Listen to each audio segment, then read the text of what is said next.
Hi again, guys. It was an interesting week at work. Earlier on in the week, we had some really nasty windstorms, knocking down trees, and smashing into houses and whatever. Anyways, a lot of the lower mainland lost power. Thankfully, we didn't, but where it did, or the power grid that they were on, lost power. So we came home and kept on calling over and over to see if it was open or not, and it wasn't. So the next day, I figured I might as well go in and see, so I went in with my friend Michelle, and sure enough, power was still off, but they were keeping us this time. So, because the store was just a friggin' mess, so they really needed help cleaning up. So we cleaned up in the dark with flashlights. It's really good for someone whose night vision really doesn't exist anymore. Yeah, it was a chore.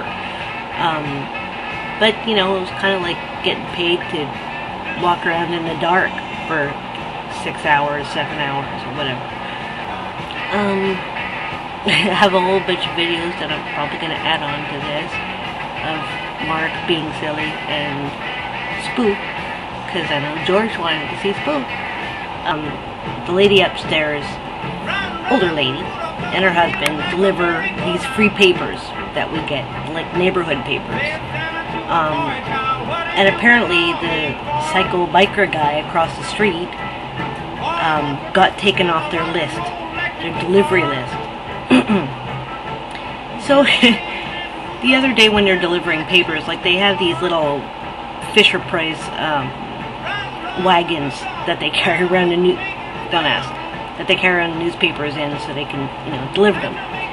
He apparently followed Doug, which is the man from upstairs, followed him around a corner, pushed over his wagon filled with newspapers, and started threatening him. And then Bonnie was walking towards him, and he said, "Oh, you fucking C-word, you know, you get back in your fucking house," rah, rah, rah, rah, rah, rah.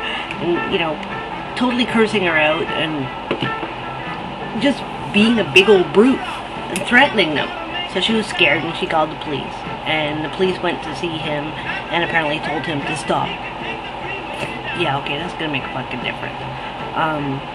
But yeah, she came down and told us this whole stuff that happened, and, you know, just to keep an eye out, just in case, you know, this ragamuffin is gonna, I don't know, try to break into our house, or if he's fiddling around with stuff in the carport or what have you.